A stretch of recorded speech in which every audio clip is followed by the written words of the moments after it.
Hello, everyone. Welcome into a Wednesday edition of Main Street Sports Today. I'm Chris Yao, and I'm joined, by Justin today.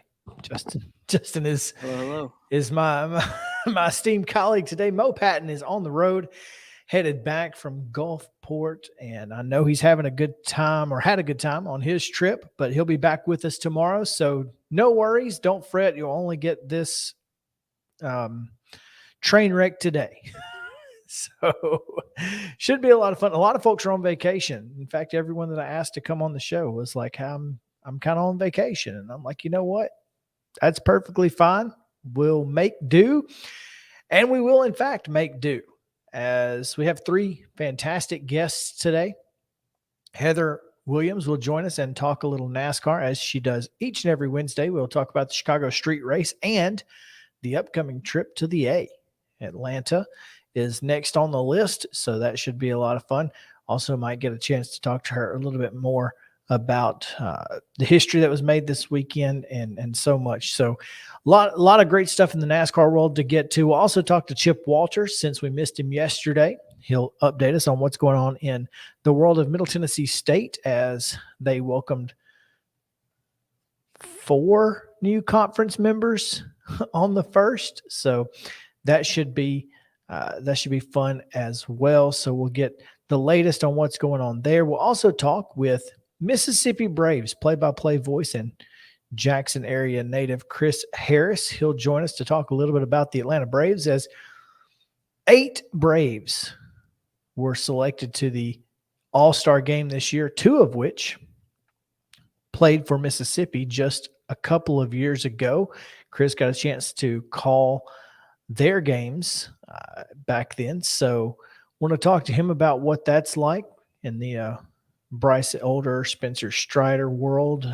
Michael Harris II, I know, was also in Mississippi for just a moment, I believe. So we'll talk to him a little bit about that, and big Braves news today in the world of, I guess, their ownership is concerned. So we'll talk a little bit about the Braves split from Liberty into their own company. We've also got a couple of big top stories to get to as well. Obviously, coming off of a long weekend, there's plenty to talk about, but I'm going to try to save some of the more intriguing stuff for when Mo comes back tomorrow, including the Memphis Grizzlies' potential new logo. Don't know if you guys have seen that. But they have a new veteran presence and potentially a new logo. So there's all of that. And we'll get to all of that. And of course, it's Wild and Wacky Wednesday. So I've combed the internet for the weirdest and wildest news from across the world. And we're going to give that to you today as well. So without further ado, we'll get into today's show. And of course, we have to start that by giving you the results and the schedule on the rundown. This is the Rundown. Today's rundown will go back to Monday. Brought to you by Zion Christian Academy. ZCA offers a faith-based Christ-centered education in Murray County. Give them a call today at 931-388-5831 or visit zioneagles.org to schedule your appointment today. Zion Christian Academy is prepared for college, equipped for purpose. Summer baseball action over the weekend. Post-19 with a couple of victories in the Independence Day Classic, and it was tough to get all of these in. They defeated Flyer baseball 9-1, but also fell to Charleston Fighting Squirrels 5-1, but before taking care of Baldwin, Mississippi Post 130 11-3. Not going to give you the entire weekend of Major League Baseball scores. We'll give you games from Monday on. It's the Braves 4, Guardians 2 on Monday. Guardians get back at the Braves. First loss in a long time for Atlanta. They lose 6-5, but it takes 10 innings to do it. The Astros down the Rangers 12-11 and 4-1. They are currently in progress in Game 3. The Marlins with a couple of wins over the Cardinals so far this week, 5-4 and 15-2. Brewers and Cubs split 8-6. The Brewers win Game 1 on Monday.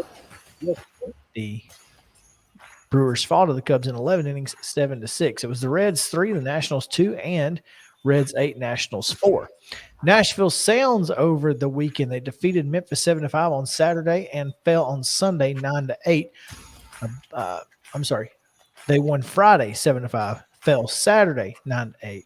On Sunday, got the win 8-2. Last night, it was Columbus, not Columbia. The Columbus with a 19-2 win over the Sounds before the fireworks display. USFL over the weekend. Birmingham Stallions defeated the Pittsburgh Maulers 28-12. It was the WNBA action. The Atlanta Dream 94, Washington Mystics 89. Chicago downs LA 86-78. It was Las Vegas 102 and the Connecticut Sun 84. Minnesota with an 86-76 win over Phoenix, and Atlanta 112-84 winners over Los Angeles. Dallas downed Washington 89-72. Chicago was an 89-87 winner over Indiana, and New York with an 81-66 win against Seattle. In soccer action, Columbus shut out Nashville Soccer Club on Saturday 2-0. And in the CONCACAF Gold Cup, it was USA 6, Trinidad and Tobago 0. Today's action, again, the Rockies and Astros are in progress. The Braves and Guardians will be at 6:10 tonight. Cardinals at the Marlins in that series finale at 5:40. It's the Reds at Nationals at 6:05, and the Cubs and Brewers at 7:10. Charlotte continues their series at First Horizon Park against Nashville at 6:35 tonight. In WNBA action tonight, it's the Phoenix Mercury at New York. That's a 6 p.m. tip on Twitter.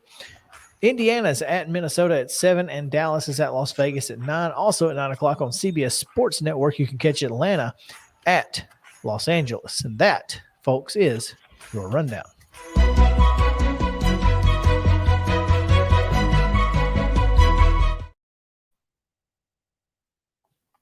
Today's top story is brought to you by our friends at Neely's Mill Piggly Wiggly right here in Columbia. They've got fresh hand-cut meats daily. Also, great fresh produce, and of course their deli with a hot deli option. You can get meat and 3 vegetables, or you can get sandwiches and that sort of thing as well. So plenty of options at Neely's Mill Piggly Wiggly right here in Columbia. Go check them out if you have not done so. Got a couple of top stories to get to. Number one, on Saturday night, got a chance to watch the Birmingham Stallions win their second consecutive USFL championship as they defeated the Pittsburgh Maulers, as I told you in the rundown, 28-12, holding the Maulers to 4 field goals. They made 4 of 5. Chris Blewett only blew it once, but it wasn't his fault. The holder fumbled the ball, and Blewett missed a field goal that would have cut the lead to 28-15. So tough night for the offense of the Pittsburgh Maulers. Not a tough night for the Stallions, as Alex Magoo, who led the Stallions as the USFL MVP, dominated. I mean, just absolutely dominated throughout the entire game, controlled the entire game in the second half. I think they only had two possessions in the first half on the offense and scored once. So you got to feel good about that if you are the Stallions. The problem is that the USFL is obviously not the ideal place for a football career. I mean, they're making 40 grand a year, which is pretty great in 12 weeks or whatever. And I'm sure they get some sort of bonus for winning a championship, but these guys aren't really playing for, long-term USFL success, I wouldn't think. Again, last year we saw, I think, 60 USFL players got invites to NFL camps. One of them actually made the 52-man roster and was a pretty big part of that Dallas Cowboys team last year. With the recent NFL rule change that third-string quarterbacks will now be able to dress and be emergency quarterbacks on the sideline, I think that has to bode well for a guy like Alex Magoo, who was the first-round pick for the Stallions last year and got hurt in the first game of the season last year against New Jersey before coming back and playing sporadically. But Jamar Smith, former Louisiana Tech quarterback and played quarterback under Skip Holtz at La Tech, came in that first week and led the Stallions to a championship. Ironically, Jamar Smith gets hurt in the first week of this season, and Alex Magoo comes in and leads the team as the league's most valuable player and to a second straight championship. So pretty impressive, the fact that Conference USA, and this is what I took away from this, Conference USA, former coach Skip Holtz from Louisiana Tech and former Florida International quarterback Alex Magoo, leading the Stallions to a championship again, second one in 2 tries. That's pretty impressive. Deion Kane was the most impressive player in the championship game. Obviously, he was about as good as it gets. Had 16 catches, 182 yards, and 2 touchdowns out of Clemson. So you got to think that Deion Kane is probably going to be, caught 4 passes for 70 yards and 3 touchdowns in the game, was obviously named MVP of the contest. Got to think that the NFL is taking note of Deion Kane and what he was able to do against, by the way, Pittsburgh's number 1 ranked defense in the USFL. I think one of the biggest issues that the USFL has could be potentially stallion fatigue. Obviously, Birmingham hosted the entire league last year, won the championship. 3 additional markets got home teams-ish. Canton got a hub with Pittsburgh and New Jersey, and that was, I guess, okay. But obviously, Michigan and the Philadelphia Stars playing in Detroit were positive. And then, of course, the Memphis Showboats in Memphis, along with the Houston Gamblers. Only 1.152 million viewers in the championship game versus 1.5 million last year and 1.4 million for the XFL on ABC earlier this year. That can't be what NBC wanted when they signed on as a partner in this thing for the USFL and Fox Sports. And of course, Fox Sports is certainly going to want to see better numbers league-wide, as viewership was down about 16% across the season this year for the United States Football League. So obviously we'll see how that plays out over the next year. They do have tickets on sale for next year. Most folks believe that they would try it for 3 years and see what happened. I think that obviously next year is kind of make or break for the USFL. So we'll see what happens. Looking forward to year 3 and Looking forward to seeing what happens with Alex Magoo and Skip Holtz. Holtz said he's coming back. Of course, this is a coach who's made plenty of money over the years, and I'll be interested to see how they decide to make up the Birmingham Stallions next year. Quick top story number 2. We've been talking about this on this show for about, I don't know, at least 3 weeks, maybe longer. San Diego State. Is San Diego State leaving the Mountain West or not? That's the question.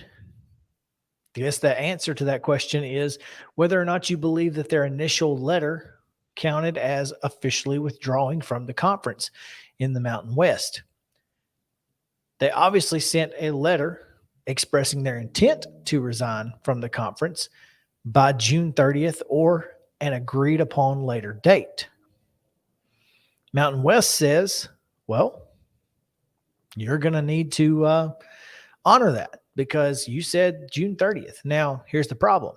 League bylaws allow for a 1-year notice by June 30th of an exit at a cost of an amount equal to 3 times the average per member conference distribution payment for the preceding year. That number would be about $17 million.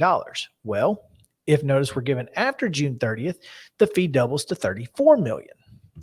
So obviously San Diego State was sitting here saying, okay, I feel like we need to go ahead and give this notice because it's going to make it, it's going to give us an opportunity to save $17 million. Well, now the Mountain West kind of holds the cards because San Diego State announced recently they're not going to withdraw from the Mountain West Conference. So what does that mean? Does San Diego State have to pay an exit fee and an entry fee to get back into the Mountain West? Does the Mountain West want to force them to give up, their entire earnings for the year? Maybe. Is San Diego the best market in the Mountain West? I don't think there's any question about that. So I'm curious to see how this is going to play out because San Diego State does hold the bargaining chip of being the bell cow. I mean, they just went to the Elite Eight. No, Final Four. They went to the Final Four, right? I think they did. Oh, man, that's going to make me mad. Was it the Elite Eight? I don't remember. It was either the Elite Eight or the Final Four. I can't remember where they finished this past year. But obviously, with their win over number 1 seed Alabama, that was huge. They did go to the Final Four. Matter of fact, made the championship game before losing to UConn. So this is a team that made plenty of money last year. And if you don't think they made plenty of money for the Mountain West, you're crazy. So this is in fact a mess. Absolutely. And if you're the Mountain West, you obviously don't want to be losing conference members at this point because, one, where do you go to try and fill that void? And 2, do you want San Diego State, again, just built a brand new football stadium. It is the largest television market in the Mountain West Conference. Do you want to risk overplaying your hand and San Diego State saying, you know what, we'll just be independent for a year and wait on the Pac-12 to figure out their media deal, and we'll probably end up in the Pac-12 no matter what? So Mountain West Conference is sort of in a positive position in negotiations here, but don't think that San Diego State is just under the barrel because I don't think they are either. This should be a very wild situation that's going to play out over the next couple of months. I assume it's going to be over the next couple of months. And Mountain West Conference media days, whatever those look like, could be very, very intriguing. Much more exciting than perhaps anticipated 4 weeks ago. So anyway, those are your top stories, again, brought to you by our friends at Piggly Wiggly, Neely's Meal in Columbia here. Make sure to go check out their hand-cut meats. They do those on the daily, and also their fresh produce.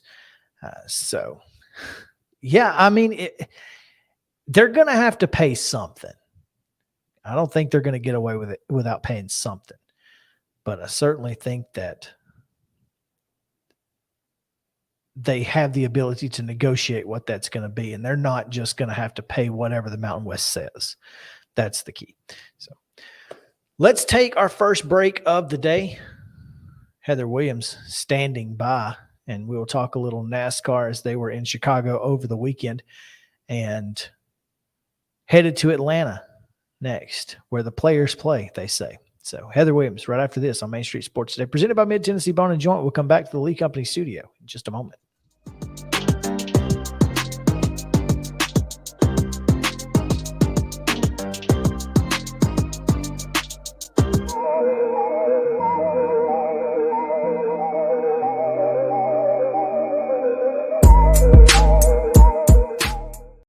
Mid-Tennessee Bone and Joint treats your orthopedic injuries and existing conditions. Our trained physicians will get you back in the game faster. Contact us at 931-381-2663 or www.mtbj.net.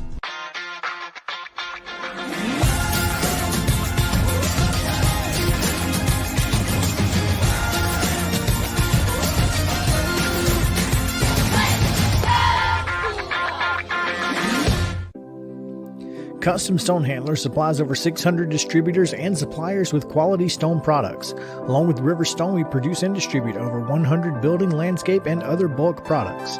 Our goal is to provide quality products, service, and partnerships to ensure our customers' success. We firmly believe that the measure of any person or company is how they treat other people and customers. Give them a call at 931-490-4990 or visit CustomStonehandlers.com.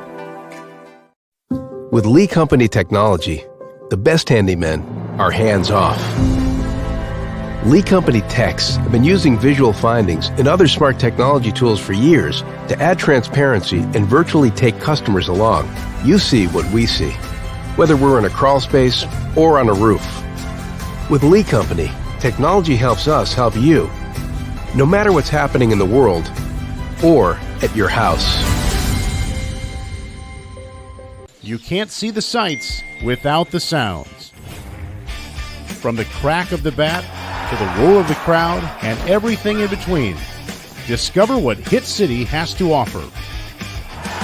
Spend your nights cheering on the Nashville Sounds at First Horizon Park with giveaways, fireworks shows, theme weekends, and more. Single game tickets are on sale now. Visit NashvilleSounds.com to claim your seat today. Piggly Wiggly, located in Neely's Mill Shopping Center, is Columbia's locally owned and operated Cost Plus 10 grocery store dedicated to serving the community with low prices and smiling faces. Piggly Wiggly offers fresh, hand-cut meats daily as well as daily hot plate lunches from their deli counter. You're certain to see smiling faces and a helping hand when you're here at Piggly Wiggly. Come by and check out our fresh produce, high-quality meats, and more. Down home, down the street, we'll see you at the Pig. Mid-Tennessee Bone and Joint has been the official sports medicine provider for Murray County Schools for more than 40 years. We specialize in orthopedic service, and our Ortho Quick Walk-In Clinic lets you bypass the ER. Visit us online at www.mtbj.net.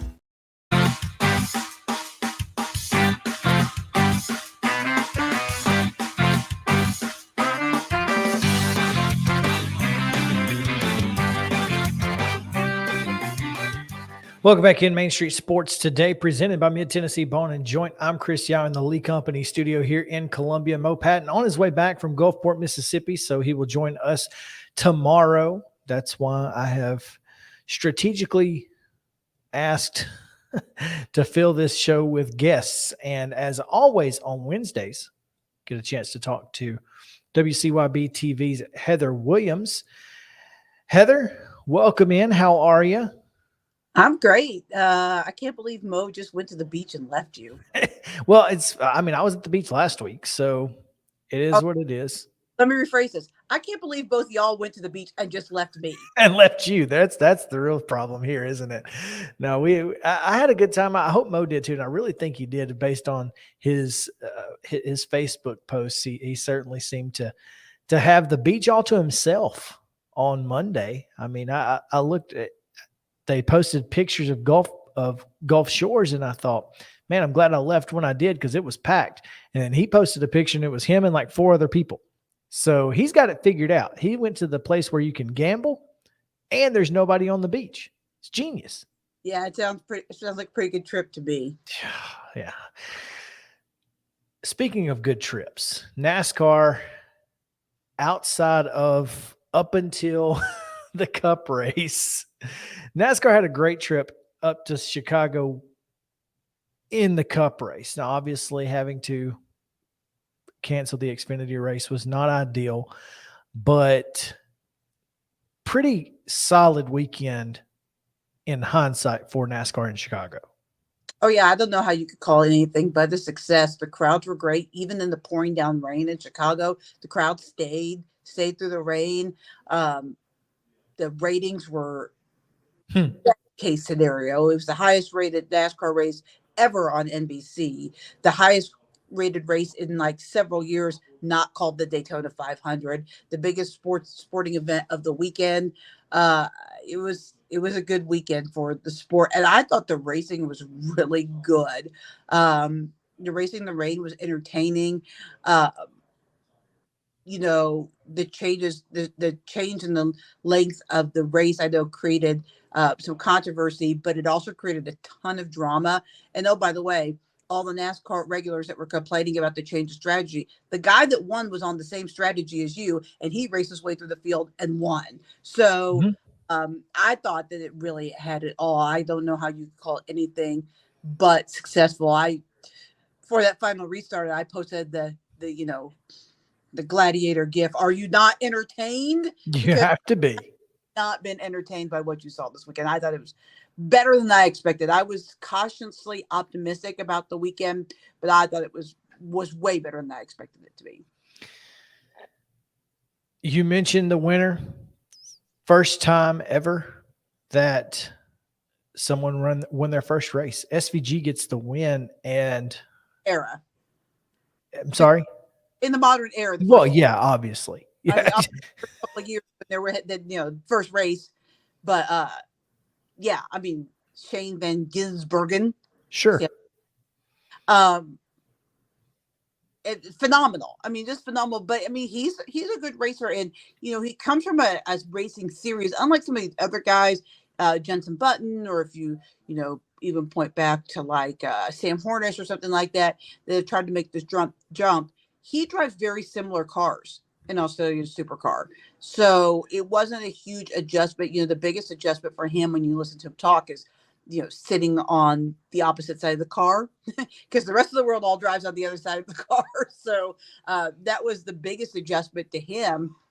But the cars and the setup and the racing is pretty similar. That's why Marcus Ambrosius, for instance, was able to come in and have great success, especially on the road courses, because the racing is pretty similar.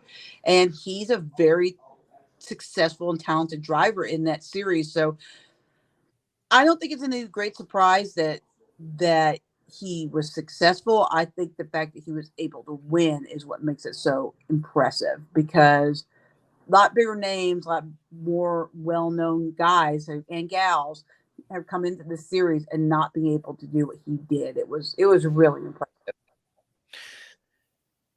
Obviously, Van Gisbergen with Trackhouse Racing, that's a positive for us. We're big Trackhouse fans, obviously, here. Driving the number 91 in the Project 91 program. I mean, this is a guy who's had success in just about everything he's ever done. So can't be really surprised. What I think is most surprising is Trackhouse. I mean, you got to be impressed with what Trackhouse was able to do. Now, obviously, you knew that they had an ace up their sleeve.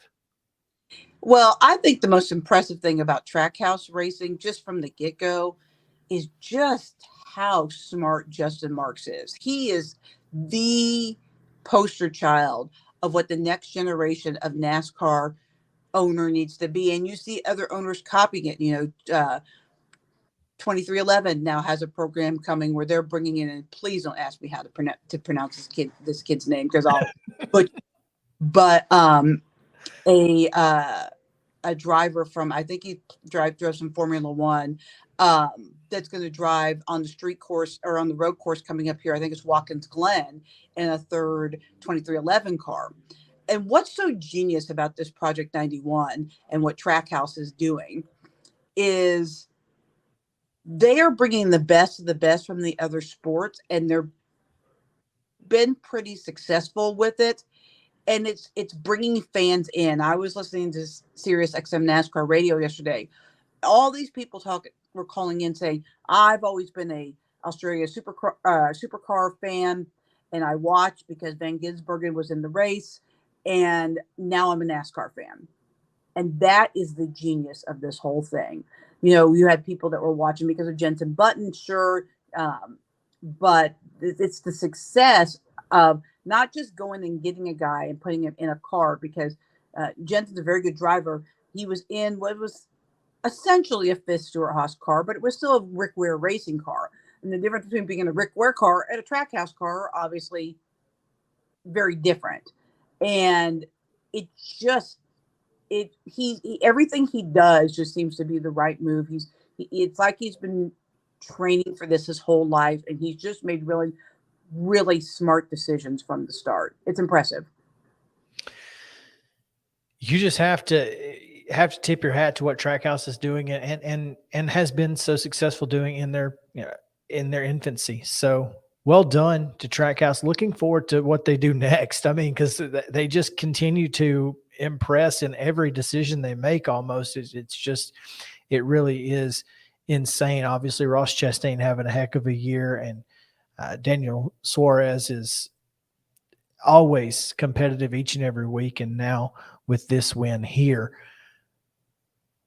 Other incidents in Chicago included, and I got to get your take on this, a guy broke into the street course and took a few joy laps.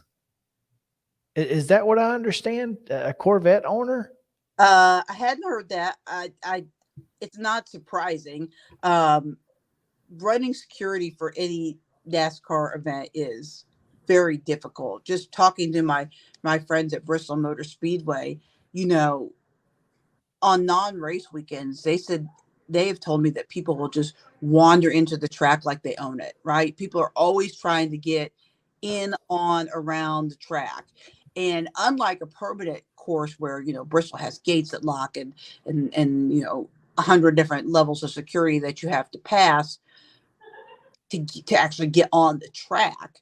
At a street course, that is made to go up and come down. So obviously there are holes, and, somebody with, when the track is dormant, people with intentions of doing things have a better chance of doing it. Now, obviously, if it's reporting, he got caught. So he wasn't completely successful, only partially. And I'm sure enjoyed a nice stay in the finest concrete Cook County Motel. Yes. Thank you. I was looking for the words for how to say it. So, I mean, congratulations. You tried, you failed. It's like he didn't fail completely. He did get a couple laps in, apparently. Him. Maybe it was completely worth him. But I mean, security. The guy owns a C8 Corvette. He's probably okay with a night or two stay in Cook County. That's all I'm saying. Yeah, but security is always difficult at any sporting event, not just NASCAR. I mean, people jump on the field and run on the field all the time at football games, baseball games. I mean, you can't completely plug every hole. So it happened. The good news is steps were in place to catch him. And so you look at where the holes were and you try to improve it the next time. Well, and at least he waited till the racing was over. He didn't do it before or during. Right. I mean, so it could have been worse. And how many times at any level run onto a field and get leveled by player or a coach or a official or whatever, because they basically did their sports version of the same thing. So Yeah. it happens. I feel like Tig Willard would probably spear somebody if they tried to run onto the NASCAR track and just throw his jack down. And You remember, it's probably been 15 years ago when they were, I believe it was Watkins Glen, and they were under a red flag, and the fan ran out onto the track and asked Matt Kenseth for his autograph. I don't remember that. That's fantastic. Look it up. It's hysterical. Dude literally ran onto the course. They were all parked, jumped the fence, ran on the course, and asked Matt Kenseth for his autograph. That is good stuff. I have not seen that, but that is, that's NASCAR though, because again, NASCAR has the uniqueness of accessibility. Right. There's just a ridiculous amount of accessibility. I saw I don't remember who it was, but someone was talking about being at their first NASCAR race, and it may have been, I don't remember where it was, but they said they were just dumbfounded at how accessible drivers were, even as they were getting in their cars to get ready to race. He's like, someone asked me, did I want to meet a driver? And I said, sure, where is he? And they said, he's getting in the car. He's like, I can meet him now? Do I need to wait? You could not walk up to Derrick Henry while he's going through pregame warm-ups, right before they throw do the coin flip and be like, hey, Derrick, and take a picture. Like that doesn't happen in any other sport. Once they get in the game mode, once they kind of do their first walkthrough where they're out there stretching or whatever, then they come over to the side, sign a few autographs. When they come back out, it's game time. But all the way up until the national anthem, they start clearing pit road, drivers are accessible. It's crazy. But it also invites that sense of so what I'm looking for. I just lost the word I was looking for, but they feel like they're entitled. There's a sense of entitlement to be able to access these guys at all times. And that can be a negative in the event that there's a red flag and the drivers are just chilling on, so. It's one of the funniest. And the fact that it was Matt Kenseth and his dry wit, they hear him talk about that incident, find any of the interviews, is just the chef kiss on it. Like, it just wouldn't have had the same effect if they had rolled up on, like, I'm trying to think of who was racing in that era, like Joe Nemechek, right? It just wouldn't have had the same effect. The fact that it was Matt Kenseth is just what makes it perfection in my book. Oh, well, Quaker State 400 in Atlanta under the lights. NASCAR going to a lot of night races. Is that something to expect going forward? Is it just because it's hot down here? I think it's a combination of the heat. I think it's a combination of the availability, right? I mean, NBC doesn't have Olympics. It doesn't have a lot of the summer programming that it has, not every year, but from time to time that takes up a lot of that prime time. So we're currently in a writer's strike. There's just a lot of things going on that, and this was decided before the writer's strike for sure, but just makes it easier to access those primetime slots for races. Because when we have the Olympics here next year, you're gonna fall out of your chair how many races are going to be on USA and maybe even like CNBC because of the lack of available time. But it's just a combination of what else are you going to do on a Sunday night? I mean, there's no sports, right? Right. So it just gives them the perfect opportunity to fill that with some primetime racing. And I love it. I love Atlanta under the lights. I was at that first race that they ran on Labor Day at night under the lights in not the old configuration, I guess the middle configuration of the track. And it was in that configuration, my favorite race that I had been to because it was comfortable.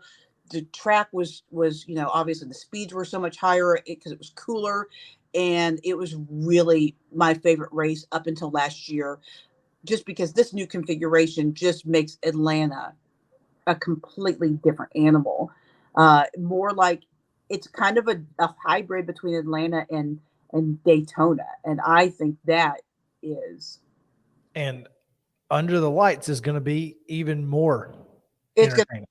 going to be, I mean, I don't want to oversell it because there are some things about super speedway racing I don't like. I don't like the big wrecks, but when they can stay off each other and you're just every minute you're like, ooh, ooh, ooh, ooh, and there's crazy, lead changes and 100 passes back in the pack in a single lap, and then you do it on a condensed Atlanta because it's so much shorter than any other super speedway.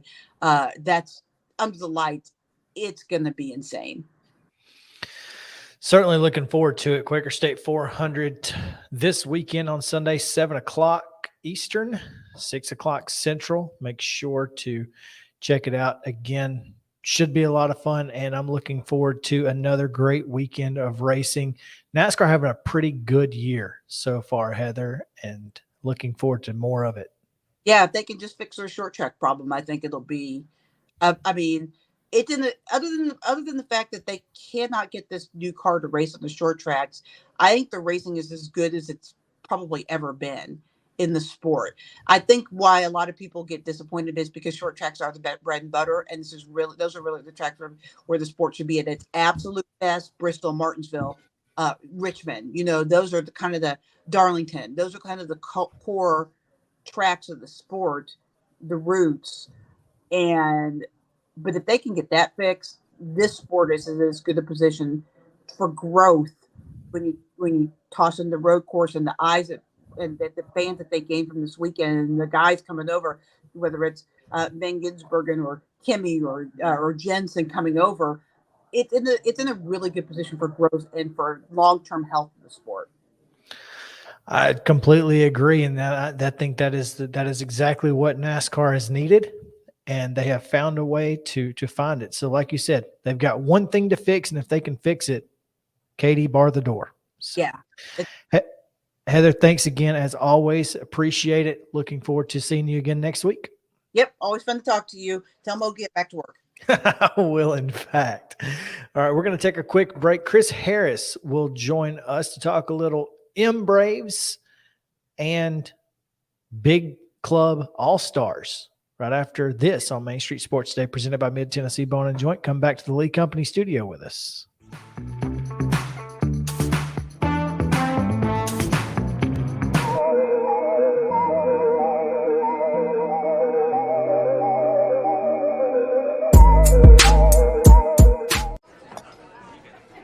You've been putting back a few, and a few becomes a few too many. For a moment, you think about calling for a ride. Nah, you live nearby. What's the worst that can happen?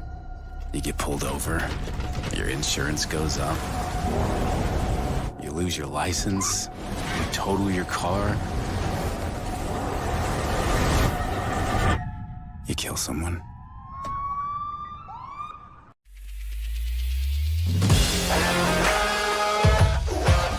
Hockey in Music City just hits different. It's one big honky-tonk party. It's the sea of gold in the crowd, the goals, the saves, the celebrations. It's an experience like no other. Experience Predators hockey all season long.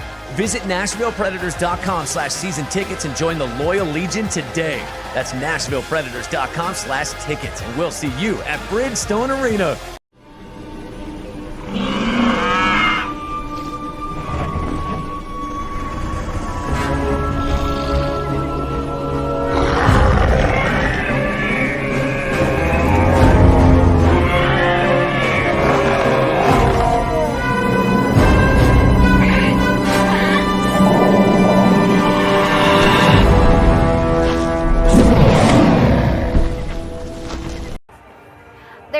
Better than drinking an ice-cold beverage while taking in a Nashville Sounds baseball game. Hi, I'm Stephanie Miller with Mornings on Main Street. The Nashville Sounds and Main Street Media Television have teamed up to promote Sunday Family Fun Day here at First Horizon Park, each Sunday home game. Just go to your favorite Main Street Media website and click on Sounds Main Street Media Day banner to register to win free tickets. And then we'll see you here at the ballpark. Tired of hanging lights every year? We get it. That's why Southern Nights is here to help. We install programmable lighting on your home or business so you can enjoy beautiful, customizable lighting all year round. No more ladders, tangled lights, or cold nights outside. We do the work, you do the celebrating. Call Southern Nights today and take the hassle out of holiday lighting forever. For a free quote, give us a call at 931-241-3074 or visit our Facebook page at Southern Nights.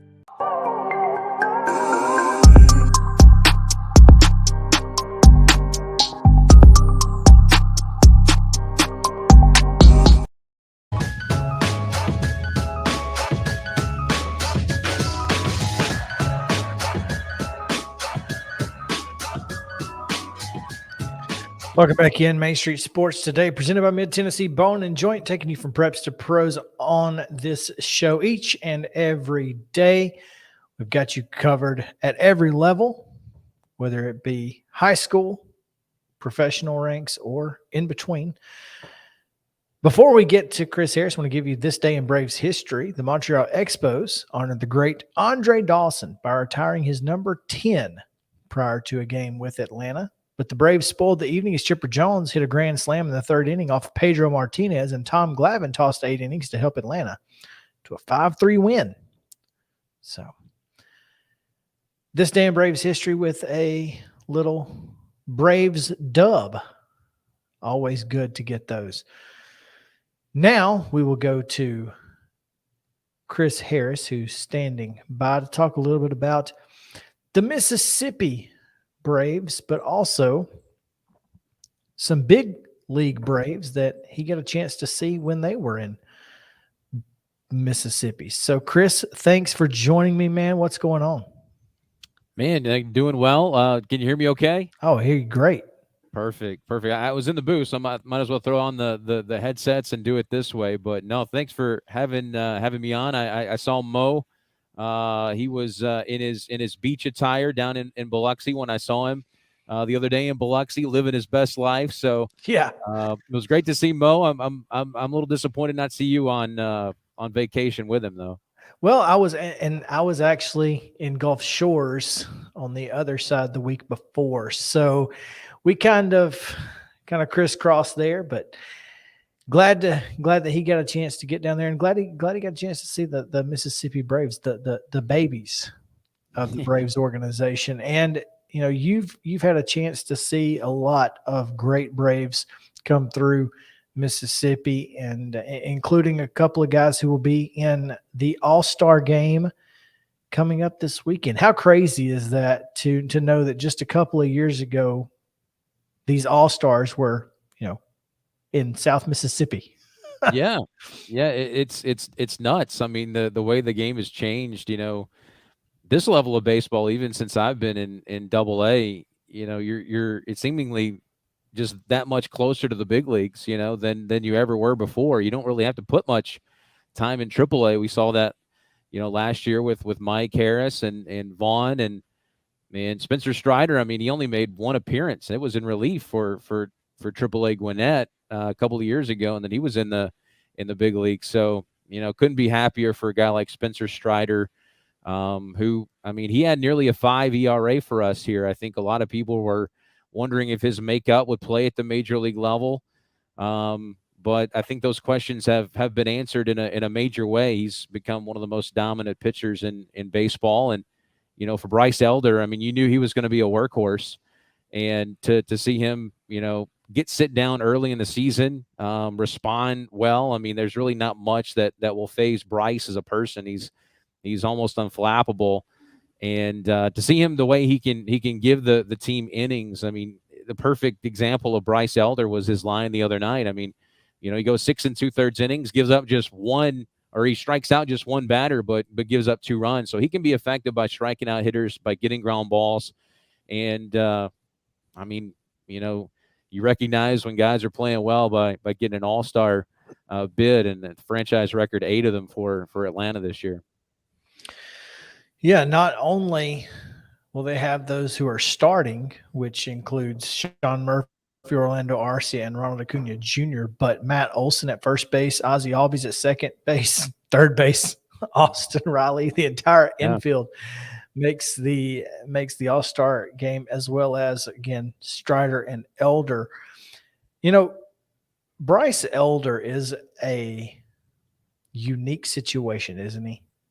I mean, this is a guy who you look at his StatCast and it's just a lot of blue and gray, Mm-hmm. and yet not only an all-star, but right there among the league leaders in just about every statistical category. Sure. Yeah. What makes him so effective? I mean, it's just his makeup. I think the one thing that amazed me with him, and he actually combined with one of our relievers who just came back off Tommy John surgery, Dice-Bell Hernandez, for a no-hitter back in 2021. But he's just the ultimate bulldog on the mound. He has a little bit of Charlie Morton in him. He has a little bit of Spencer Strider in him. But number one, he's going to attack the zone. I think the one thing in the Atlanta Braves organization they're really wanting from their pitchers at every level is for you to attack the strike zone, work ahead in counts. If guys put the ball in play, they put the ball in play. We'll just see what happens after that. But that's Bryce Elder. Bryce Elder, like you said, his StatCast numbers are not going to overwhelm you, but neither does Charlie Morton's really. Neither does some other guys that are in Major League Baseball. He just gets the job done. And, that draft class, I tell you what, that 2020 draft class could go down as one of the best. It was just 5 rounds, it was just 5 rounds. But if you go back, this is a trivia question. I'm sorry, I'm getting off topic, but this is a trivia question I'll go around and ask people. That year, the Atlanta Braves had 4 picks. First round pick was Jared Schuster. They did not have a second round pick. They had a third round pick. I'll ask you if you know who that is in just a second. The 4th round pick was Spencer Strider. 5th round pick was Bryce Elder. Do you know who that 3rd round pick was? No. He's playing for us right now. His name's Jesse Franklin, outfielder from Michigan, who actually had Tommy John surgery last year. But to have 3 guys from that class, Schuster, Elder, Strider, already making a huge impact, 2 of them all-stars, it's unbelievable. I mean, and you've been around AA baseball long enough to know that this is not typical.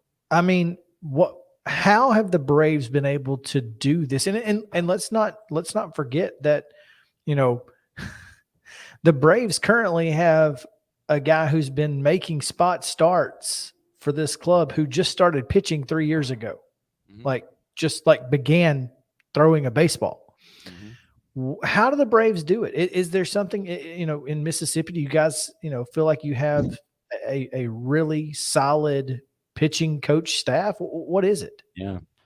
And I'll mention this. You mentioned our team right now. Our team ERA is 3.66, which is tops in all of AA baseball. We're tops in our league, and so it doesn't get any easier. it's 5th in all of minor league baseball. In full season clubs, which is incredible. But, I think it's just the overall mentality. And I think, right now, and it goes for position players too, but, there's the challenging of each other. There is some analytics involved in it. And who you referred to was AJ Smith-Shawver, who, by the way, started out this year in high A Rome, made his way up to us. We saw him for 2 innings in a start. It was rain shortened, and then he came back and threw 5 shutout innings his next start. Next start was in AAA. 2 starts later, he's in the big league. So, he was moved, very, very quickly. But it's just, there's no secret sauce necessarily. I think it's just once you get in this system, I mean, the waves that I've seen, I started out in this organization in 2018. That was the year of course, you had Tukey Toussaint, Kyle Wright, Bryce Wilson, Max Fried was still here. 17 was Allard Soroka, that group. Then you had the Ian Anderson, Tucker Davidson, Kyle Muller group. Now you have, this current group, which has made their way up there, like Schuster, Dylan Dodd, who's made, some starts in the big leagues, and Bryce Elder and Spencer Strider. So it's just wave after wave after wave. And while they continue to draft extremely well, I think there's certainly a recipe, and there's some more guys coming down the system. It's just that competitiveness with each other. I think they just, really want to execute their pitches well. There's, like I said, there is a very big analytics push. I've learned a lot about inverted vertical break, more than I want to know, horizontal break, and of course spin rate, induced vertical break. That's one. but there is a method to that madness, and trust me, it is madness. But they really emphasize certain things, and it works. How much of the success of the young pitchers is because you have to be successful in this organization because everybody else is? I mean, is that a mental part of it? No doubt. I think that basically was the short answer to the last question you asked. You just don't want to be the guy that disappoints. I mean, to be a team that's 24-5 since the start of June. They've had an 8-game winning streak and a 9-game winning streak in 19 games. I mean, plus, and you don't really have but 3 solidified starting pitchers. That's just ludicrous. I mean, it really is. But it's just that mentality of we're monsters, we're beasts, we're gonna just drive you in the ground. I mean, I would say it's a little bit of cockiness, more so confidence, that we're gonna go out and beat you every single day, and we're gonna outwork you. And right now, that's it starts at the top. Alex Anthopoulos is an absolute genius with how he's put together this roster, and then Brian Snicker and his staff, unbelievable. This entire farm system is just a machine. I mean, it's really fun to watch. I'm a little disappointed we don't have as many prospects as we had before because they're all in the big leagues, but it's really fun to watch, see these players put in the work, because yes, they have a lot of God-given ability, but to see a guy like Spencer Strider really take those next steps to be where he is, because he wasn't there. I'd say he was snake bit when he was here in 2021, because every time he pitched, we seemingly had a rain delay or rain shortened or something, and it frustrated him to death.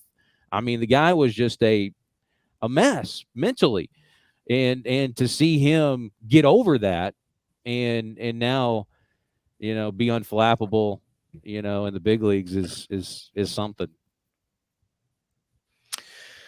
Well, and Mississippi having a pretty solid year. Obviously, in the second half, you guys are kind of doing the same thing the big club's doing, 5-2 right now, and got to feel good about that. Obviously, when you can take down the Rays AA club, that's always good, because that's the team the Braves are fighting with, and in the big leagues as well. So, but I mean, the fact that you don't have a lot of prospects and yet continue to be very good, it just speaks to this organization and how well it is run.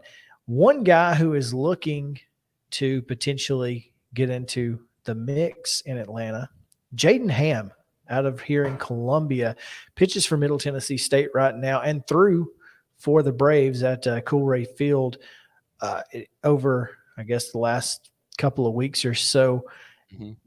The Braves have been, let's say, pretty dominant when it comes to drafting arms. They just draft all the arms. So is it likely that if he goes to, if he makes it to Atlanta, that they could find a way to get Jaden Ham into the organization?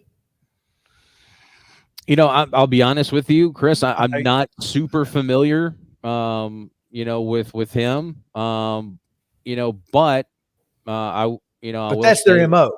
That's their MO. Case in point, we have a kid now that played at Georgia Southern that went undrafted, actually after his 5th year at Georgia Southern. His name's Hayden Harris, and he basically used LinkedIn to start sending out video to people. And an Atlanta Brave scout got to him, and he's played at 3 levels in the system. But what you say about him seems like a guy that they would try to. I don't think they, going into a draft, and there's different personnel this year with Dana Brown no longer head of amateur scouting, but there's still a lot of familiar people and smart people there. Not exactly sure what they're exactly, because I'll be honest with you, this organization is as close to the vest with everything they do, whether it be trades, whether it be drafts, whether it be promotions, than anybody. But I would be shocked if they don't don't try to grab some college arms. Well, again, that's what they do. They draft arms like crazy, and hopefully Jaden Ham can find his way into the Braves organization. It would be a lot of fun to see that. Chris, it's going to be a lot of fun to watch you guys the rest of the year. Obviously, Montgomery and the Biscuits and the Tampa Bay Rays and all of the things that go with that. Good luck the rest of the week, and enjoy a couple of days next week. At least you get a few off. Yeah. All-Star break. It's coming at a great time. I'm going to see some family up in Tennessee, so that'll be fantastic. But yeah, invite everybody. Come down and see us and see some of these baby Braves, because you'll be seeing them over in Atlanta very, very soon. Maybe if anybody starts stinking anytime soon. I don't know that that's going to happen. True, very true.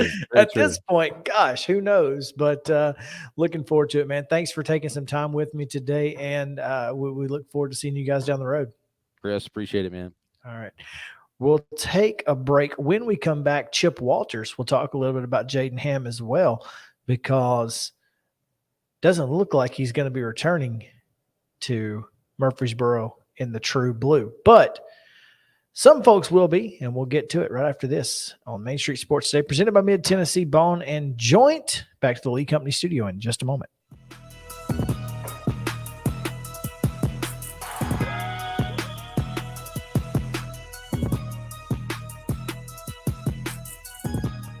Mid-Tennessee Bone and Joint treats your orthopedic injuries and existing conditions. Our trained physicians will get you back in the game faster.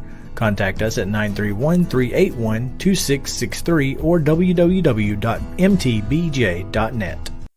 With Lee Company technology, the best handymen are hands-off. Lee Company techs have been using visual findings and other smart technology tools for years to add transparency and virtually take customers along. You see what we see, whether we're in a crawl space or on a roof. With Lee Company, technology helps us help you, no matter what's happening in the world or at your house.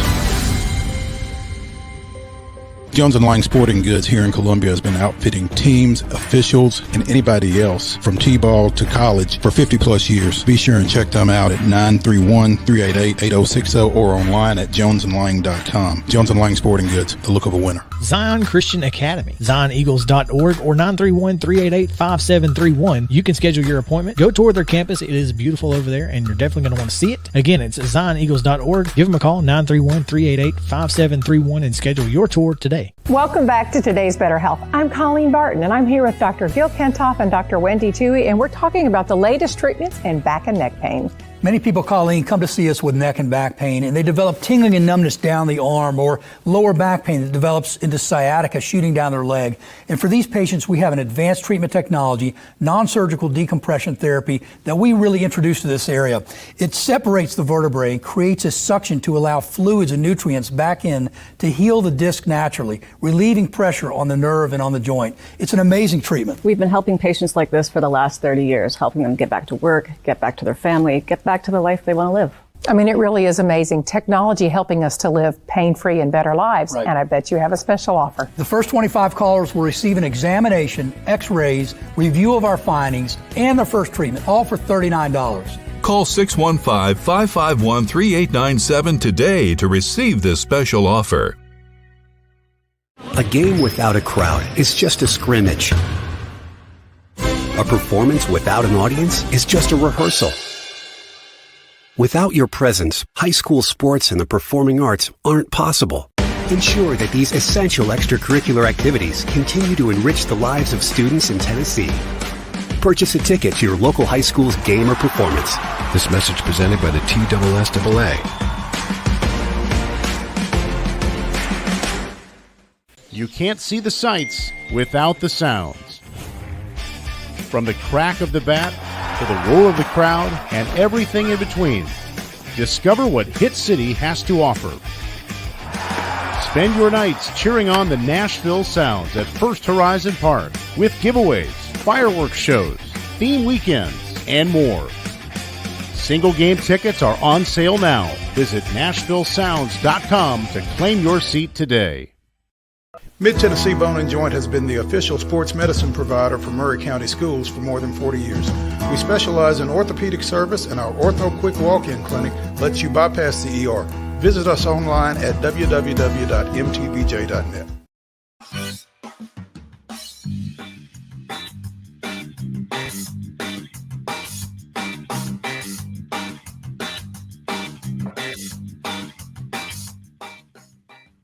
Welcome back in Main Street Sports today, presented by Mid-Tennessee Bone and Joint. We are in the Lee Company studio. Glad to have you with us. I'm Chris Yao.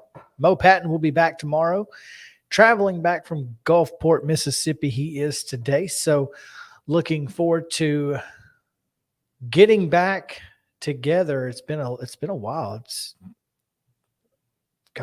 nearly 2 weeks by the time that he gets back, but still, while so many things change, other things remain the same. And as we do each week, we're going to visit with Chip Walters at Choose Chip on Twitter. And,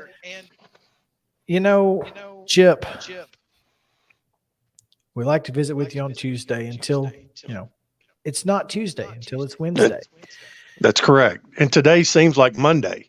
It does seem like Monday, although, we always do this day in Braves history, and I've got my story. Do you want my story? We didn't get a chance to do it yesterday, and I saw you post about it. So I didn't realize that you had actual physical memorabilia from your game. Yeah. Yeah. Or the day after, yeah, right. But July 4th, 1985, 38 years ago yesterday, will always be remembered as the Rick Camp game, which he inexplicably, after 2 rain delays and 18 innings, hits a home run in the bottom of the 18th to tie the game with the Mets, which the Mets came back, scored a couple of runs in the top of the 19th and won the ball game. And then at 4:30 a.m., they shot off fireworks in Atlanta for the 4th of July. Now, a couple of things. The starters in that game were Rick Mailer and Dwight Gooden. Had nothing to do with the outcome of that game. There were 2 lengthy rain delays in that game as well.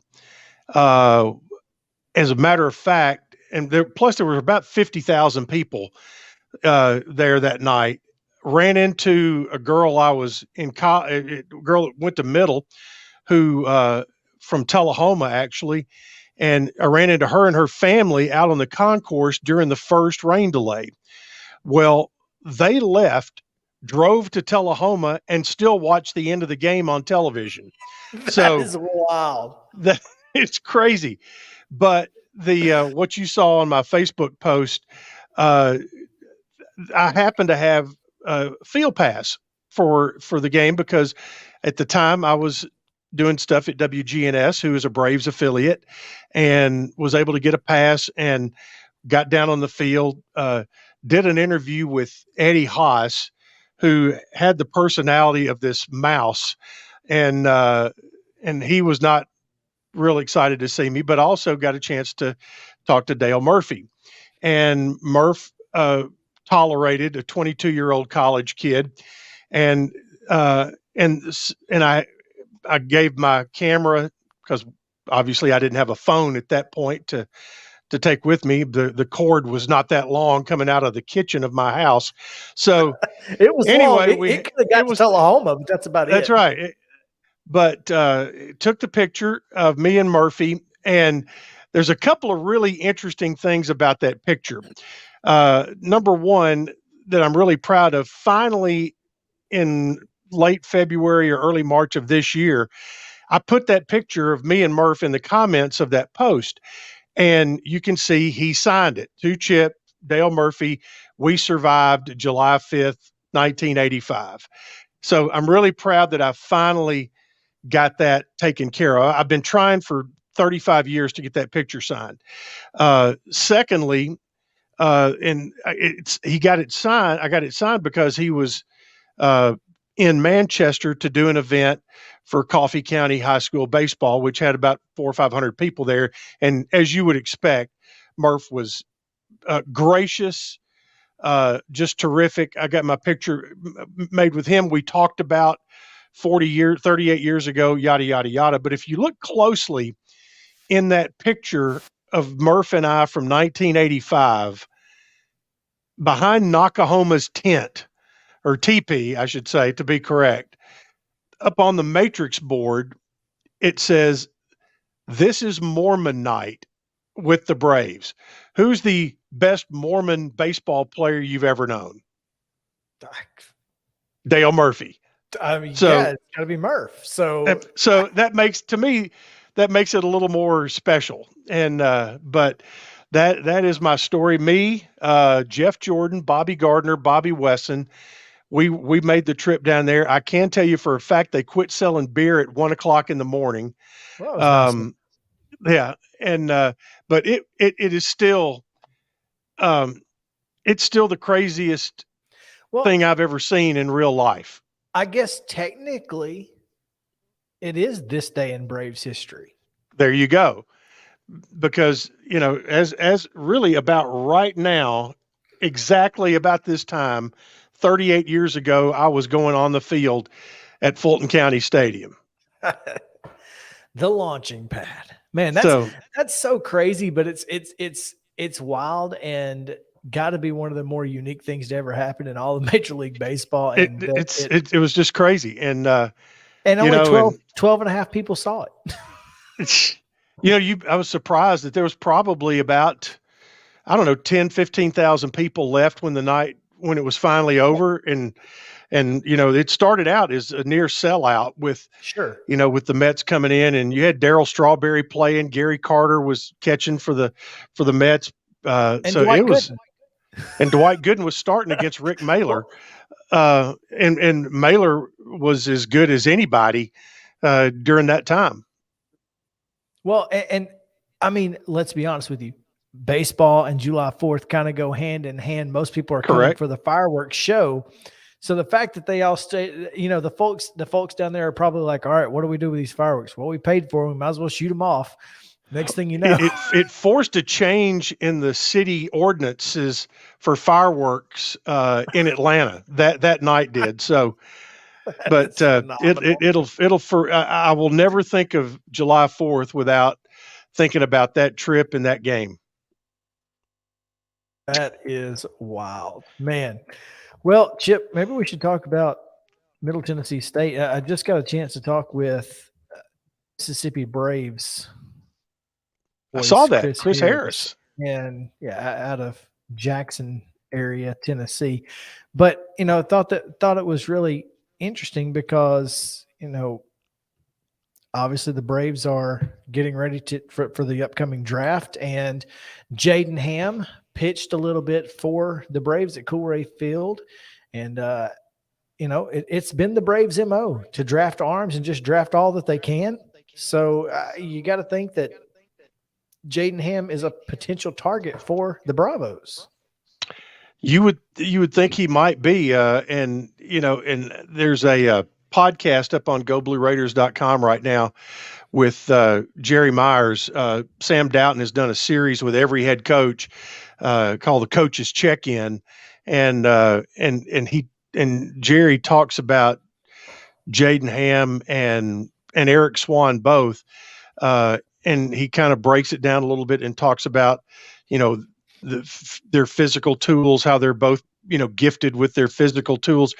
But he went on and talked a little bit about how both of those guys mentally are ready to be pros because the way they handle their business, the way they handle their interviews, and I'm not sure how much he has sat in or heard or gotten feedback from interviews with front office people that from these two guys, because both of them went to the Major League Combine out in Phoenix and got a lot of eyeballs on them. So you figure if you're one of 250, or in this case, two of 250 being brought out there, your chances of of being drafted are going to be pretty good coming up here very soon.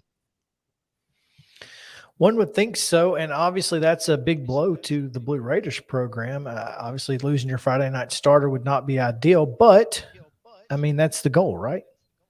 Well, it is, and I think there was an expectation going in that this was going to be both of their final seasons anyway. I mean, I think Ham was a senior, and you just knew that Swan, with the frame and the build he has and being able to throw it 100 miles an hour, somebody was going to take a chance on him.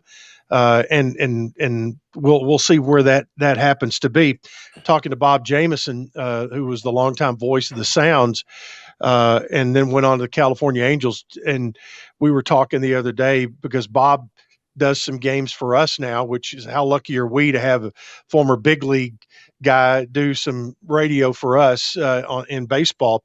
But he got to watch Swan pitch several times this year, and he said, it was very remindful of watching Swan this year, comparing him to the early years of Randy Johnson, because pretty similar in size and being able to throw hard, that kind of thing. And early on, Randy Johnson had some, he struggled with his control a little bit. And Eric Swan has gone through some of that himself, but he came out of a good high school program at Oakland, played for Mack Hawks there, got good coaching in college, and he's had a couple of years now with Jerry Myers, which, Jerry's track record speaks for itself as far as working with pitchers.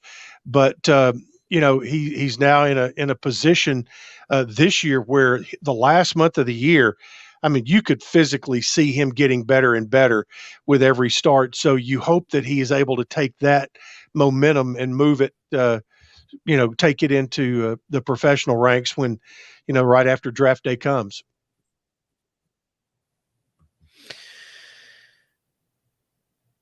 Obviously, we've talked about it, but Conference USA got some new members over the weekend, and one of them, speaking of baseball, has a new baseball coach.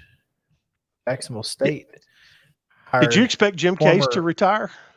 That was a little scary. I was not ready for that. I think a lot of folks were caught off guard. I'm curious how off guard Greg Seitz was caught, but hopefully he had which is probably more important than the fan base being caught off guard. But I still think of Jim Case as the new guy, because I remember back in the day, Rudy Abbott down at Jacksonville State. Matter of fact, if you ever read the book All Over But the Shoutin', Rick Bragg talks about Rudy Abbott and how Rudy Abbott took him under his wing. And there's a Rudy Abbott story that I have to tell you sometime, but I am unable to tell it on these airwaves. So, but it's a good one. Well, and I do think it's, it's wild because, like you said, Jim, to me, even me, I think, I want to say Jim was hired not long before I got to Jacksonville. So, yeah, I mean, it just blew me away when I saw him. And obviously Jim, great career. 23 years, isn't that right? Something like that. Yeah. He was there for 22 years. Okay. So he got there in 01 and I got there in 04. So whatever. But yeah, pretty crazy. And then, obviously with all of the new faces of Conference USA, we're looking forward to it. And I think personally, I think Jacksonville State will, the rivalry with Middle and I think, Middle and Kennesaw will probably be their natural rivals. Although with Ray Harper as the basketball coach, there will be a little spice in hoops between Western and Jacksonville State. And then, It will be the other worth thing the that trip. It'll be worth Oh, the trip yeah. to Bowling Green for that first one. Yeah, it will be. The other thing is Rich Rodriguez is the football coach. Well, he interviewed and was a finalist at Middle when Andy McCollum got the head coaching job. So it's interesting how things come full circle. Yes, it is. Speaking of natural rivalries, Middle Tennessee State and Vanderbilt set to play a little soccer match, but they'll do it in Geodis Park. That's got to be cool, right? Yeah, absolutely. And I think I would think I don't think Vanderbilt's played a game there, and I know Middle has not played a game there. So I think it's kind of that's always kind of a good little backyard rivalry anyway between those two. And Middle won the last time they played in 2021, and so now this will be Vandy's home game and or home match, and they'll get to play it on what is the largest soccer-specific stadium in North America. So, that's going to be exciting, and I think adds a little more, oomph to, it's one of those things where on a Sunday, well, you want to run out to the soccer match? Well, they're playing at Geodis, and if you hadn't been there, I think it's going to be a great opportunity for fans to see that park in a situation where you're not, you hope there's as good a crowd as can be there, but it's not going to be 30,000 there that night. But who knows? It may be by that time. We gin up some excitement and get some storylines going. But it'll be fun for them to go. And I think, they've had a turnover in the roster at Middle, and I think they weren't where they thought they were going to be a year ago, but I think they're excited about the group they've got coming back. And so that's going to be a highlight match, early on in the year, and could be a tone setter for either one of those teams. If you come out of there with a win, you got to feel confident, and if you come out of there with a loss, you got to kind of pick your bootstraps back up and go again. Anytime that you can play in a major league venue, it's a big deal. And like you said, the largest soccer-specific stadium in North America, that's a big deal. And so I think that both of these programs are going to benefit from it, and good on not only Nashville SC, but these athletic departments for making it happen. I think it's a big positive for everybody, including the city of Nashville. So, and before we let you go, well done to the Blue Raiders in the Learfield Cup as they top Conference USA and break the top 100. Yeah, the Conference USA for whatever reason does not have a Conference Cup. Yeah, Directors Cup or whatever they used to call the All Sports Trophy, whatever you want to call it. So your best bet to go there is check the Learfield Directors Cup. And I thought this was pretty interesting. I saw, I don't have it right in front of me, but I saw one listing that somebody had pulled from the final standings, and Middle finished 96th in the country, which top third of all athletic departments. And they got a lot of points this spring from softball was a huge help getting to a region final. But it had it listed, and of all the current, pre-Saturday, as of last week, the list of schools that were in the league, Middle finished number one in that group. FIU surprisingly was number two, and UTSA, believe it or not, was dead last. Wow! And then they added in the schools that are coming into the league: Jacksonville State, Liberty, New Mexico State, and Sam Houston. And Middle had 180.25 points based on all the points they got. Guess who was second in that group with 179 points? Who's that? Liberty. So yeah, I'm not surprised by that. I mean, obviously, not surprised at all. And so Liberty, but they did beat Liberty, UNLV, Boise, Rutgers, Cincinnati, and Boston College were all behind middle. Yeah. So that says a lot for our coaches and for the student athletes and it's always, I can never think of a time when there was not a want to be a full spectrum, broad based athletic program, not wanting to be known as, oh, they're a football school or they're a baseball school or they're a basketball school. There's always been a want to be good in everything. And that's, again, how you win those type of awards. And so we're going to crown ourselves with the conference crown there on that one. Hey, you'll take it and run with it, because there's never a bad time to win the conference, no matter what it's in. That's right. Especially if it's an all sports trophy, you'll take that every single time. So Conference USA.